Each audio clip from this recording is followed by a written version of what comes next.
Oh, look, we're live stream. It's We're live. Yeah, we're on. Yay. Good morning, folks. Welcome. Welcome to a nice, cold, sunny, snowy. It's snowy. It's not sunny. It's snowy day. So if you happen to be in the Toronto area, welcome to all that snow. I know it's not going to last long, but if you're in the Ottawa Valley, well, we're cruising around 20 centimeters thereabouts, and it's still coming. So drive safe while you're out there. And if you're not driving, this is awesome. Or you already got what you got. Heads up, there are some accidents that are happening out there. One of our members encountered one or traffic off the Queensway is getting rerouted near Terry Fox. I'm sure that's happening in a few other places, oh, so be mindful. You ain't getting anywhere fast if you're thinking you were. And so now that we've done the public service announcement, welcome to Phoenix Business Exchange. And you know what? Let me share a screen with you. It's called the Phoenix website, pbex.ca. And lo and behold, there is Susan Ebbs, the member of the week. Susan sells cleaning products and other products that are really they're green, they're safer for you, and they usually are already in a either powder form or another form of their own concentrate, and you can add water so you don't have to pay for shipping. So it's kind of a very green route to go. Reach out to Susan for more details. Meanwhile, if you want to join us here and you happen to see us on LinkedIn Live, Facebook, or Instagram, or any of the other platforms, Monday morning, 8 to 9 Eastern Standard Time, Bell's Corners. This is it. This is the place to be. And Wednesday morning, we're doing the same thing. And on Thursday morning, we're doing the same thing again. Thursday's going to be a bit different, but I'll get to that in a minute. All right. But every 8 to 9 Eastern. And then Thursday afternoon between 1 and 2. Come on in. Any of the Phoenix members are welcome to come into that space. The after hours group. Oh, that's not a secret club. That's not a secret society. That's a place where you can get your goals focused on. Pam Lee's hosting the event, and she helps all of us that attend stay on target with what we want to do. Whether it's weight loss or you just need to launch something new in your overall program in your business. Upcoming member events, click here. Canada Growth Network. Well, that's today at 1 o'clock. And Marcus Gann's going to be speaking, and he's going to be talking about working your tech stack. 1 to 2. Free to attend. Free. Meanwhile, speaking about free, East Trade Winds. That's tomorrow. And you know what? I think we know who's going to be speaking, but I'll just double check that. You know what? Next week is Eric. I know that. And Eric will be light and lively on his feet. But we have a guest speaker coming in on Tuesday, and I will later on share that information. East End at Hive. Well, we already finished that event on January 21st. Great space. One of the things that came up in that event was that if you know what, for $70, you can host a meeting for an hour. And it's been expressed to me that other people can only find that for $400. It's central to the Ottawa area, right off of Maitland, halfway across Ottawa. If you're going from Orleans to Stittsville, so good place to be, and it's just a short hop off the Queensway. Meanwhile, the South End River Lounge this 29th, this Thursday. So the Thursday morning group, South End group, is meeting in person and on Zoom. Come on in. It starts at 7:30. QR directory for all members. There you go. If you hear somebody talking, I want to know more. I want to know how to help those that are in need of food. I need to know more about mortgages. I need my tuning bowls tuned, or just to be in that tuning space. Or you know what? I'm having fun with CRA. So much fun. I need help. Reach out to Eric, and that's where you would find that information. Our e-cards. Those are really important marketing tools. It's a couple of things are happening here. The card lets your clients know how to reach you quick. Whether it's for donations, whether it's for, text me, email me, you have bits of information all in one spot, right? And it makes it less friction for them to reach out and touch you in a good way. Meanwhile, amount of business conducted between members, $4.9 million worth of business since 2016. So over a decade. I just realized it's been a decade. Can you imagine that? That's a good hallmark. A decade. Close to $5 million worth of business just transacted between members. Year-to-date stats, January 9th. Since January 9th, $925. we're getting close to the end of the month. I'm sure we spent some money, and I know I have. And we'll send that information later on to Tony. And you know what? I'm going to stop chatting away here because we have the mortgage honey coming up next with some words of wisdom. Jacqueline, over to you, ma'am. Why, thank you. And, I often ask, do you know the feeling when a door is closing and you just made it through? Not a panic, not force, just an awareness of timing. The door's closing, you see it, and it's about timing as you're walking, rushing through the door. I have the book with me called The Book of Awesome, and that moment is celebrated, not rushed, not missed. And that's exactly what so many homeowners are busy trying to do now. Slide through, get through the door. And it's not just about lowering interest rates. It's not just about the capacity of our lenders, our companies to be flexible in how they will offer the funds. It could be about the equity, the access that you have in your home. And maybe it's about credit recovery opportunities because there are opportunities out there. And so, what does that closing door potentially mean? The closing door could be about rising interest rates, inflation, tighter lending rules. That's exactly what they did in 2021. They tightened up the rules because they weren't sure about what the rules were and who were breaking the rules. And maybe it's about consumer debt. Take a look at your credit cards. What's the interest rate? Is it 19% or is it 91%? There are such things out there. And it's not just about fear, ladies and gentlemen.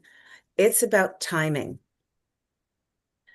So if you're feeling stuck trying to make credit card payments, if you're feeling stuck about paying multiple minimums, if you're feeling stuck and shameful about what your credit score is because you did exactly what I've asked you to do often, check your credit bureau, check Equifax, check TransUnion.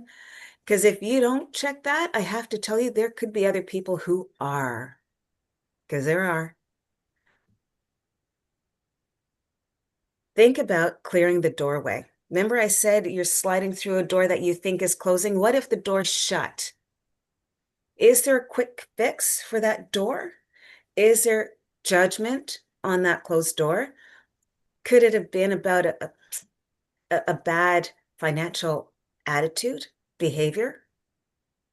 No, you know what?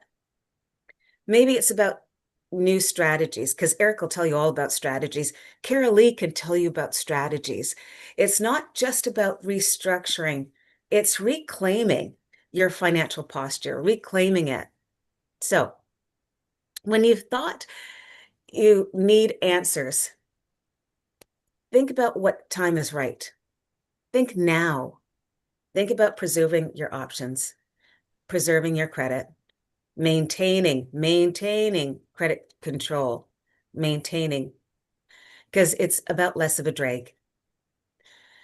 When you're looking for strategies, don't forget there's people around you who can help answer them. So if you have made decisions that you'd like to rejig it,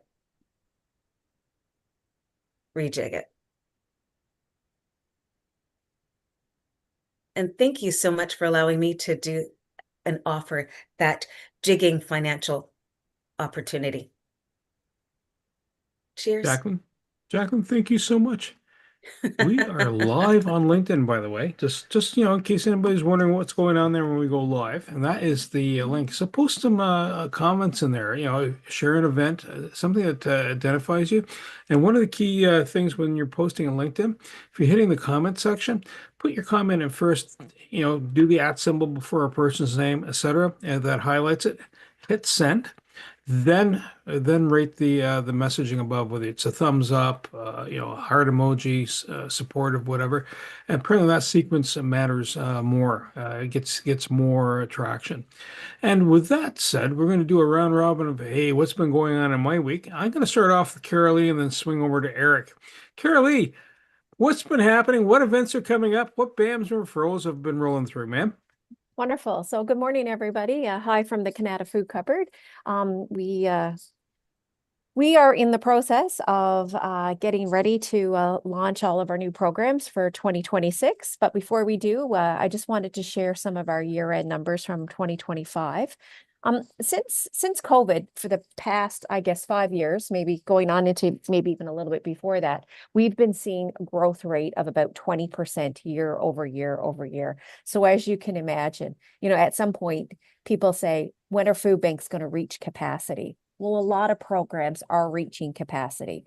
A lot of programs have had to go from, being opened 3-4 days a week to being open 5-6 days a week. Some of our neighbors are now opened 7 days of the week to try to fit in all of the people that need help in their local communities. Our neighbors in Barrhaven are a good example of that. The Barrhaven Food Cupboard are now operating 7 days a week to try to fit in all of the families that need help in that community. Fortunately, here in Canada, we're still able to not have to rely on opening extra days. We've just expanded our hours and added more sessions. So instead of having one session a day, now sometimes we're having two, or we've expanded it to longer hours within those sessions. So with all that being said, our numbers for 2025 have told us that in that year, we served over 5,546 families throughout the whole year of 2025. Individual wise, it was over 22,000 individuals. So our growth in 2025 compared to the previous year was about 11% growth. So there is hope that perhaps the growth is slowing down. We didn't have that 20% as we did the previous years. So we're hopeful that our numbers are going to, at some point, perhaps stop climbing and start tapering off. But our program at the Canada Food Cupboard, as well as all of our neighboring food banks and food cupboards and food pantries, can't do it without the support of our local communities. So I know we're very grateful to have the opportunity to speak to you guys on a regular basis. Being part of this business exchange has been wonderful. So thank you for the opportunity, and just remember to support your local food banks. And for BAMs, last week, Friends of the Canada Food Cupboard were blessed to be a part of the session that Tony did with his sound bath session. So thank you, Tony, for extending the opportunity for some of our friends here at the Canada Food Cupboard. Thank you. Carolee, thank you so much. And East Trade Winds tomorrow. It's Colin McIntosh. He's out of the U.S. He's got had a business called Sheets and Giggles. It's about bed sheets, and it was kind of organic and not, you hear sometimes organic, right? And you think kale, and the next thing you know, you go chomping away and going, oh yeah, what happened here? Actually, it was a really good product. He sold the business, but he'll talk about business evolution. Eric, well, over to you, sir. Good morning, Bernie. It's a wonderful Monday morning because I am here. I had a horrible, not a horrible. I had a very busy Sunday. I played soccer Sunday afternoon. Then I come home and my wife tells me that we're going to a dinner and a movie. And I didn't get home till 1 o'clock in the morning.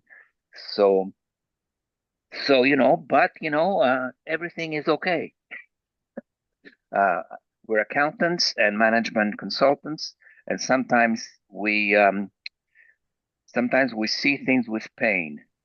Okay, we are painful of what's happening. This is a cover story of Maclean's magazine on how the younger generation is going into debt. This is how the 20-somethings are the doom spenders. And this came out in November of 2025, this article.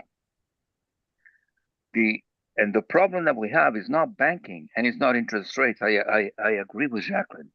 The problem is borrowing at an unforeseen or unrestricted methods. People get out of university and they already have credit cards. They had, people before they go to university, even they have credit cards. That was unheard of when I was going to university. My credit card was called Mom and Dad Bank, right? So when we give our children those tools before their brains are fully functional, they are going to get into trouble, and that's what happened. That's what's happening now. And wait a few years, and they're going to be screaming about interest rates, and they're going to be screaming about other things, but nobody looks at what caused the problem. They're looking at the symptoms, and that's something that we should be careful about, because that's going to affect all of us here. Our borrowing abilities are going to be challenged by what's happening in that sector, because banks are like a butcher. They have meat for sale. If someone is buying more meat than other people, it doesn't matter how frugal you are. It doesn't matter how great you're doing. It doesn't matter how well you're managing. When you want a line of credit at the bank, there is no credit at the bank available. Or what happened in the 2008, the interest rates go down to 1%, and the bank doesn't make any money on 1% loans or on 2% mortgages. So this here with the doom spenders of the 20s is going to give rise to third-party lending. And third-party lending is what charges 9, 10, 11, 12% for second mortgages. And that's what puts a damper on real estate. So with that, with no other message, everything about me is on the chat line, 613-254-7310. Don't forget that CA Pros, we are here to make life easier for everybody else. Eric, thank you so much. Words of wisdom as usual, and appreciate it. Our next meeting at Hive will be February 18th. You folks are all invited to come on in on that Wednesday and roll up to the location and check it out and have a good breakfast. I'm going to swing over to Kelly and then Shane. Kelly, over to you, ma'am. What's happening? That mute button's happening. That mute button's still holding true. Am I having audio problems? Not anymore. Okay. Good. Thanks, Tony. That was very clear signing. You must be ASL certified. Good. Yeah, exactly. Thank you. Good morning, all. How are we doing? Sorry for the late arrival. Thank you as always, for including me. My name is Kelly Harrigan. I'm your local real estate agent. I'm serving the Ottawa area as well as clients in Toronto. I help buyers and sellers make very smart, confident real estate decisions using a full assessment of their entire situation, including the details that Eric may have shared with us. For example, I've got a client working with a client in the very early stages. He is absolutely financially sunk at the moment. And so anyway, different people have different situations and we are all connected. Yes, you're right, Eric. Someone's debt load is going to impact the real estate market for sure. So I don't just help people buy or sell homes. I help them make strategic decisions that will help them in their current situation, whatever that may be. They're either breaking into a new realm of their business and launching their home and family life to the next level, or they're recuperating from some debt, possibly a divorce. So everything that I do is well thought out, but it's warm, relation-driven style of working. I currently have a condo listed in the Glebe. It's a beautiful one-bedroom, small pied-à-terre. It's really beautiful on First Avenue. So please do feel free to check it out. I'll post the link when I'm finished my little elevator spiel. And that's it. It's 268 First Avenue, number 1B. It's in a historic building. These units come up very, very rarely. So if we know anyone who might think that a pied-à-terre, a smaller apartment close to the universities might be the good fit for them, please send it along. That's it in a nutshell. Oh, yeah, thank you so much. Thank you. And I'm just going to pump out there. There's something called Cyber Hoot, and there's some free training. It just helps you not click the things you shouldn't click. And so it's all about reward and wins. And speaking of rewards and wins, Shane, over to you, sir.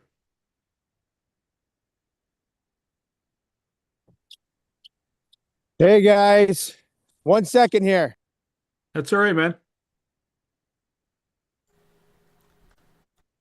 Anyways, as you guys know, I'm outside. It's snowing. It's looking beautiful. I love, Kelly, what you said about, near the glebe. If it's near the canal, what better way for those kids to, skate to their school and stuff like that. I always think that's an awesome thing. So maybe when I get older, if I get, a chance to maybe live near there where you can just go on the canal and skate to where you are in the morning, I think that'd be an awesome thing. So that's my pull for that real I'll estate keep my eyes endeavor. peeled for you, Sean. Sorry, I will. Yeah. Keep it up. I don't know if my kids want to go in the canal right now, but anyways, all good. It's snowing. So what a proper time to say, okay, guys, be careful with the shoveling. We all know about the heart attacks that sometimes happen with shoveling because people are, doing things they're not ready for, right? It's like, when you get older, they always say, be careful with, hockey or those interval sports because your body's not used to it. Your heart's not used to that load. And if your heart's not in really great condition, it can be hard. So who doesn't know anything more than Jacqueline about breathing, right? Breathing is so important from a calming kind of point of view, but also when we're doing working out, right? It's one thing to use that, hold that breath in to create strength and things like that. But when we're just trying to shovel our driveway or, the steps or whatever, it's important to breathe and don't take on too much load, especially if you're not used to that type of thing and you're not of the age of, your 20s where you're really healthy. So, bend those knees, move closer to that snow, keep it close to your body, and then throw. And remember, don't do a twist and throw because that's hard on the low back and some of the other structures of your bodies. So that snow shoveling, you got to do it really nicely, calming. And actually, I find it actually relaxing because I'm getting stuff done in the morning, right? Everyone says exercise in the morning, get your heart rate going, get the energy out there. So it's not a bad thing. People fear the shoveling. Don't fear the shoveling, right? Fear the, anticipation of having to do it too quickly and not enjoying it. Enjoy the snow. It's beautiful. Who would rather have snow than rain? Me.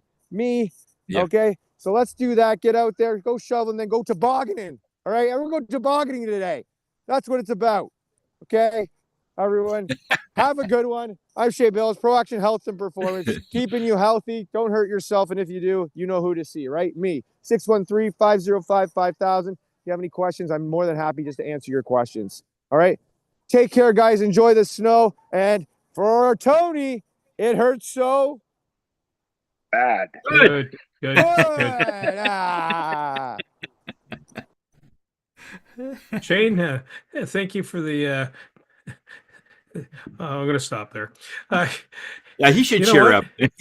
No, I'm just very. I'm all cheery now. It hurts so good. Yeah, Yeah, Phoenix no, members. So Kat Hurd has a service that she can promote your content across the Phoenix channels, and it's part of your membership. It's part of the marketing process. Reach out to her, book a time, book a BAM. She can push out your content messaging and on all of the whether it's on, you know, the East Trade Winds, but on the Phoenix channels. So LinkedIn, Facebook, etc. So I got to stop because I'm rambling. Oh no, Tony can't go next. It's me because Tony is speaking. What am I thinking? My name is Bernie, and I think you already know who I am. I'm just going to post one more quick message in here because I thought we had more people to go through. Remember Mike Wazowski. He's not from Monsters Inc. He is actually in person, and you can reach out to him. He can be your stand-in. And you know what? He will do a great job. He'll represent you. And what better way to keep the marketing process going? So for myself, what do I do? Well, I talk and I talk some more. And so if you don't know it, I have a podcast called the Knack for Business podcast. I host East Trade Winds. I host a partial host of the Canada Growth Network space. And again, free attendance in that space. We have a special offer with Phoenix. that if you're a Phoenix member, the Black Friday special that was on last fall is open to all Phoenix members. And so dollar for the first month and then 39 thereafter, and all in Canadian. You get a CRM, and which you can plow in uh, your website, a whole bunch of things. I can keep going. I can do the presentation on it now, but that's not my time. I'm going to stop. BAMs wise, what's happening? Well, Jacqueline and Tony keep showing up at East Trade Winds, and they are a blast having them there. And what else has been going on? Worked with Josh on a problem with my OneDrive, and now my OneDrive is fine, which is the purpose of connecting with Josh. And we also brought in AdHive, so that was another a good cross connection in that space. And Tony, you know what? Your charm bracelet time is coming up My on the charm horizon. bracelet. Have at her, bud. Thank you very much, Bernie. Yeah, I love the way Shane takes a spin on things. Yes, you do have to go tobogganing just to get out from the work. This particular year is going to be actually quite incredible. For many people, they're going to have their best year ever. Certainly the most transformative. You're going to see things from now until the end of the year. You're going to see corruption being discovered. Everything is going to be moving to the surface. Companies that are only profit-oriented are going to be discovered. And in other words, the harder you work, and the harder you have that intensity where you used to put in all those hours, you're going to have actually less effort. This is going to be the year of the horse, where I'm going to be talking about this more on Friday at my 1:30 usual meditation time. And we're going to devote that 30 or 40 minutes to basically talking about the year of the fire horse. And what that really means is that we're getting away from the snake, which was keeping a low profile on everything and to be able to do a lot of inner work. And the year of the horse that's when you start galloping. Now, if you look at any horse, they don't sprint. They never sprint unless it's life depending on it. Somebody really pushes them. But generally, they could gallop for quite a long time before they get tired. And when we equate that to our business, how that works is that you just set yourself a pace. And again, I'm going back to Shane's comment. Sometimes you'll just get, I've been working on this project for the last 3 or 4 hours, and I'm just going to get out and do something different. If you have your kids nearby, or if you have a neighbor's kids, grab one of them and go tobogganing. Of course, you want to have permission from the parent. I wouldn't do that. This is a thing. I don't want to, send a message out there that, Tony told me to grab a kid. So it's. The idea here is to have fun and to be able to ask yourself why in the beginning you chose what you are doing right now. You'll notice that it had nothing to do with paying the mortgage, although, that's always the thing. But you didn't choose it because of that. You chose it because it's something that you vibrated to at the time. It resonated with you. It has that passion. And sometimes we forget that after, day in and day out, and you're doing your profession for 10 plus years. And a lot of us are already there, like way over. And it's, and you remind yourself why you got into this. What was the real reason that you're doing what you're doing right now? When I trained in college, being a medium clairvoyant was not on the radar. I'll tell you, they don't have courses that, okay, how do you read energy and how do you... No, I took a business course like most people, and after that, when we went out, I started going door to door. We had my dad got an offer in British Columbia, and we basically packed up and moved there. And so there was no prospects for me at the time. So I says temporarily, I'll just do door-to-door selling. In the 80s, 1980, that was a hot thing that we do, and we did fairly well. But when Jacqueline mentioned to slide in before the door closes, well, that would be me. I don't know how to get into someone's home and basically, to tell them a little bit about the products we were selling. I was selling door-to-door insurance, and which is the hardest category to probably sell in the insurance industry, going door-to-door cold calling. But I had this, I was the same then as I am now, very open, and I made people laugh at the door, and they let me in that way. And then it had its own discovery in there. I knew that everything was a numbers game, and the fact that if you did 15 of those presentations or being able to get in, you would have it would equate to about $1,000 a week. And that's what was told to us. And every time we had lower sales, the first thing they would ask is, how many calls did you do? And if it's under 15, that's why. So some people said, okay, I'm going to prove you wrong. And so they went out and they did the 15.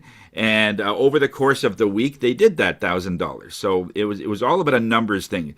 That is very different today. The numbers game isn't the same because there's so many other factors in it. Because now I don't even open the door if I don't know the person. It's like, boy, I would be really upset if they didn't even open the door, But the times have changed, and now we're marketing in different ways. And when you are choosing what you're doing now, this has only been 20 years for me to do what I'm doing like now, to be the teacher, which I love. I love teaching.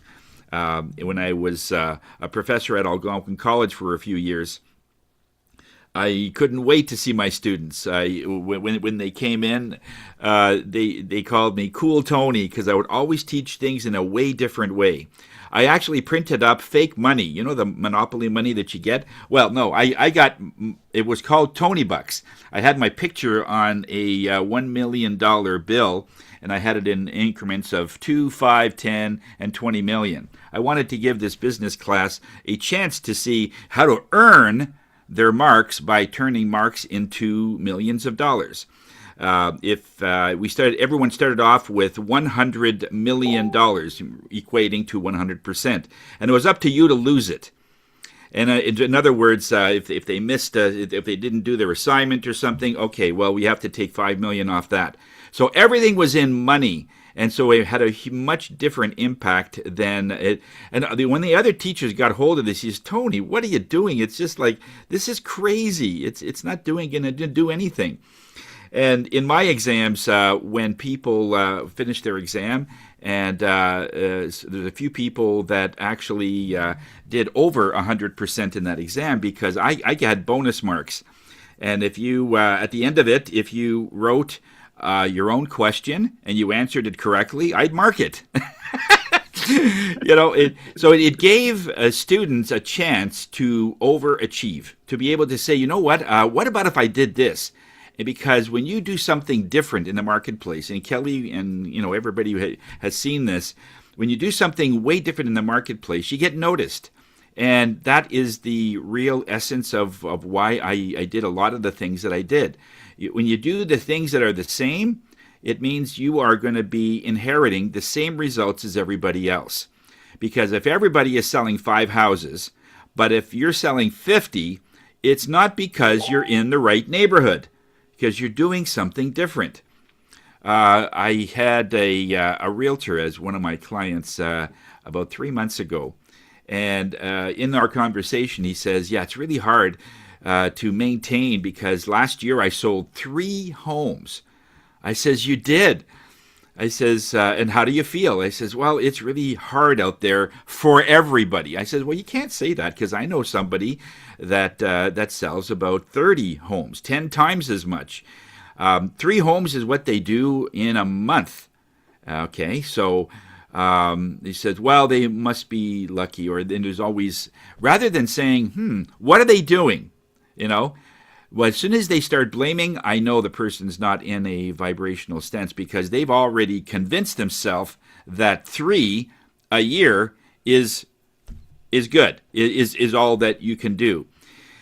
So from an energetic perspective, you have just negotiated yourself in a low-paying position, all right?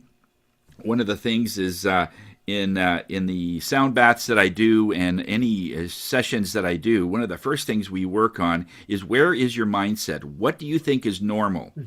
I remember one story where this lady was one of her top salesmen selling appliances. She sold all kinds of appliances, and she would sell what was it? I think it was 3 fridges or 3 stoves every week. That's what she did. So in doing that, because all the other salesmen didn't know what she was doing, but if somebody would come in and just buy it, that's one appliance every 2 or 3 days, which is hard in some cases. So somebody had seen this talent and said, how would you like to work for me? Well, what do you do? He says, well, we're a real estate company, and we wanted to see if we could use your sales ability in our firm. So she says, sure, I'll try it. So she ended up quitting that job and not talking to anybody, right? Keeping in mind that in the 10 years she's been in the appliance business, she was selling 3 appliances a week, which is normal for her. So when she went into real estate, guess what? Yeah, she was selling 3 houses a week because she thought that was normal. Until she got together with everybody else, all the other, realty people, and they had this big meeting. And then they said, okay, the winner of last week's thing was this new lady, 3 houses. She says, they said, 3 houses? How on earth do you sell 3 houses? And for the first time, she realized that was a thing. He says, nobody sells 3 houses a week, especially when they're new. See, and then after that, she said then she never could. She sort of normalized herself with everybody else. So when sometimes being ignorant of the the reality is a good thing. Because, you don't want to know what others are doing and thinking that is normal, and then you sort of stand by that. All right.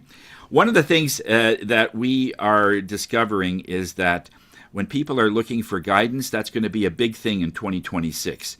This inner work that you're doing. A lot of the times when people come to me for a reading, it's great that I'm able to translate what they are going through or what the reading is. That's why it's called a reading, because it's almost like a book that's facing out, and I could read it, and I'm doing that reading. And so I'm reading their energy. But as a teacher, I want to turn that book around so you could read it.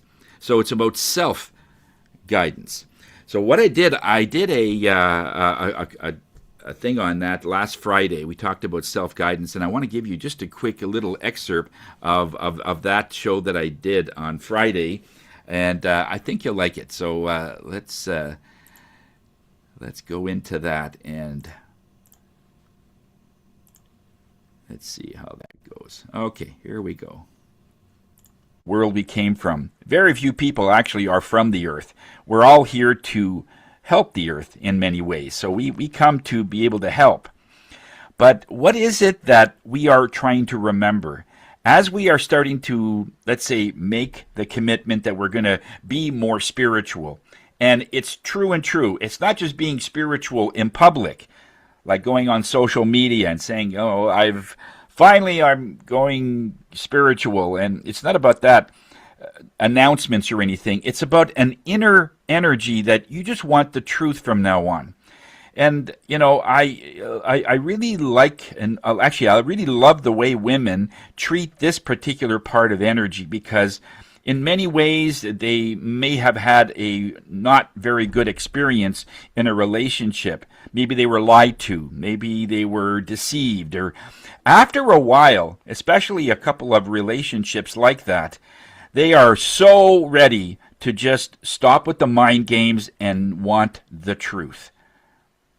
And, we need to really learn from that, because when we are constantly looking for what we want rather than what we need, this is what ends up happening. We just get whatever's flaky, whatever's has a sugar frosting over it, and it doesn't it pacifies us more than it gives us insight that we really could use.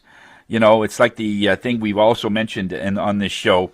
If somebody told you that your cottage on the lake is going to have a tsunami experience with it, I mean, it's not great news.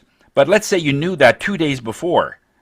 Would you do anything to be able to mitigate that? Would you do anything about it? And so at least you have the opportunity, once you have the truth, to do whatever you need to do to protect your home, protect your family. And that's what it's about. It's not by saying, oh, there might be a small flood, and then they find out it's a lot worse. So you don't want any surprises. And I think people really appreciate that, to be able to get the truth in whatever they're doing.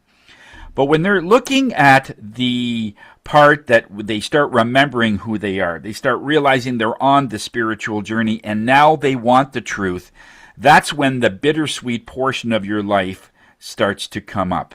That's when it really hits, because bittersweet suggests that you'll be going through some pain. That's where the bitter is. The sweet is when you get there, and there's always that goal to get there, and in time we will be there for sure. But we're going to get there in different ways.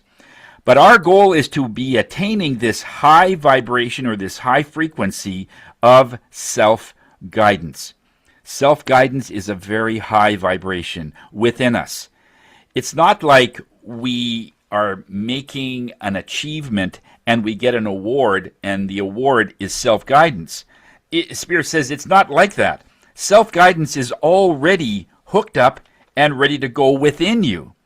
However, there's 1,000 things around it that are distracting. So our job is to get away those things that are distracting, to come up with the prize that it's already in front of us. It's like you've already won. And this is why when I see various posts on Facebook or whatever, and then they say, I can't wait to become an author. I took a course on the weekend on how to do the editing and how to use AI to help with my writing and so on. And then they said, in time, I'm going to be an author. And what Spirit is saying is, you're already an author. You were an author at birth. That's why one of the things you came in, so that your experiences in life, you're going to eventually journal. You're going to put it into some kind of a understandable format, so people can read it, understand it, and maybe get something from it, so that they will use it in their own life. So you're already an author. You're already self-guided, already there. So all we have to do is we have to take away the things that are like that.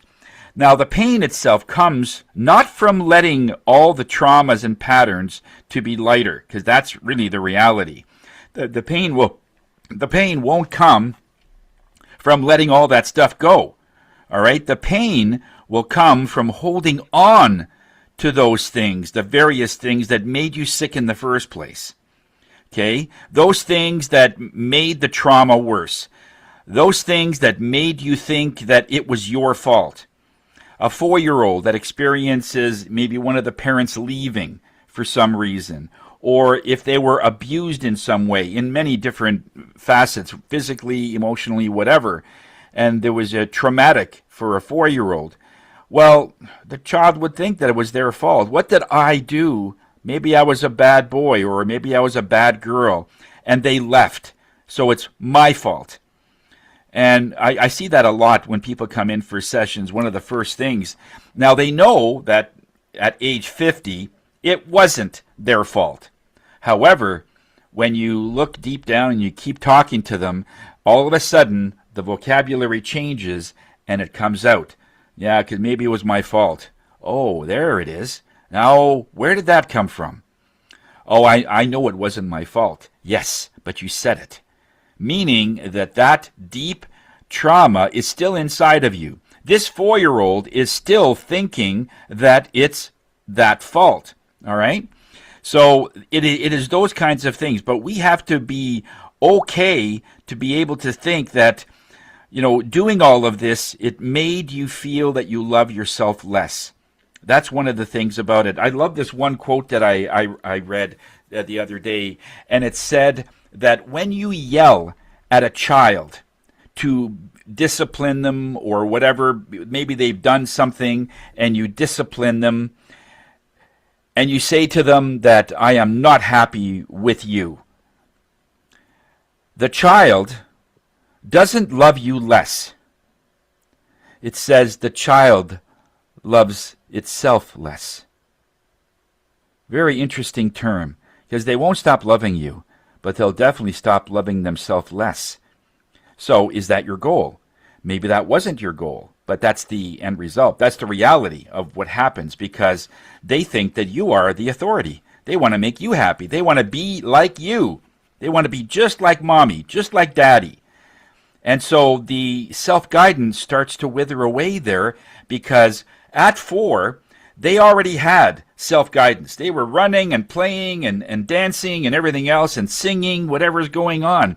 Then all of a sudden something is said that stops them at their track. Maybe they don't dance very well, maybe, and you say that, or stop singing, or whatever it is. Stop doing those things. Stop getting low marks in school. Stop running all the time. You're always knocking over things.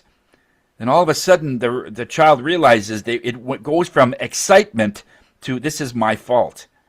That's a massive drop. I mean, from an energy perspective, that's like jumping off a cliff. And, the joke is, it's not the fall that hurts, it's the sudden stop. And I think there's a lot of truth in that. When they jump off that excitement and it turns right around into something that is really hurtful, and they think it's their fault. So what do we do with that? Now, this isn't about going back to that parent or that coach or that teacher, whoever said that, even if it's a sibling. Our goal and our efforts mainly is to go back to that childhood, that time, and be able to revisit this child's energy, because usually what happens, not all the time, but I would say 9 times out of 10, that child is still at 4 thinking that it did something wrong. So at 50, you want to be able to take this person back in time, no such thing, but if you can envision when it happened at that moment, and mostly they do, they will always remember something that traumatic, even at 4, okay? And as soon as you take them back, give this little boy or little girl a hug, which is the younger part of who they used to be, and just say, it's not your fault. And you got to say it 12 times. I don't know where the 12 came from, but the Spirit says, energetically, you need to say to this child, it wasn't your fault. And the child says, yes, I know, but it wasn't your fault. Yeah, well, no, it wasn't your fault. And you got to say it back and forth, and you're almost interacting. By the time you get to 6 or 7, they start tearing up and realize that it wasn't my fault. No, it wasn't your fault. Well, why did they do such a thing? It wasn't your fault. And you're almost going back and forth like this. There's a scene in, I think it's Good Will Hunting, from Matt Damon and Robin Williams. There's a fantastic scene like this. Now that Spirit is reminding me of this scene. You could just type it in. I'm sure you could get the scene. It's when Matt Damon was abused as a child, and Robin Williams just keeps saying, it's not your fault. Like, it's brilliant. It's so subtle. It's so supportive. And he goes through many emotions before he realizes that it wasn't his fault. But then you're talking to the 4-year-old that it's not your fault, because that narrative keeps coming up again and again. Okay.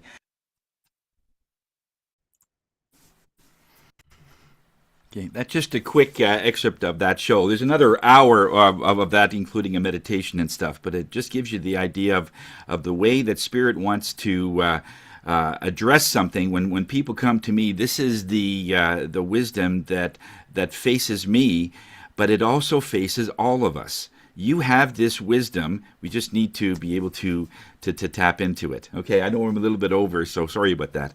So anyway, if anybody has any questions, you can also email me. And this is what I do, and I love what I do. And so thanks, Bernie. Hey, life is not about how fast you run or how high you climb, but how well you bounce. And I believe his name is Tigger, and he's a lion, and Calvin and Hobbes. Here we go. It's a good one. Jumping off a cliff and you can bounce. Well, yeah. Something's going to happen, yeah. Bounce might be it. Yeah. That's awesome. Yeah, thanks, everybody. Okay. Good stuff. Are there any questions? All right. Okay. Thank you for Have sharing a that, great Tony. day. I particularly like the it's not the falling, it's the landing or No, the sudden stop. the sudden stop. Yeah. That is technically very accurate. Yeah. Yeah. Gives you Yeah. pause to think whenever someone has like a flow happening and someone stops it, it is jarring and it is upsetting. And it's applicable Somebody, for children, of course. But there's other like settings where that works too. That makes sense.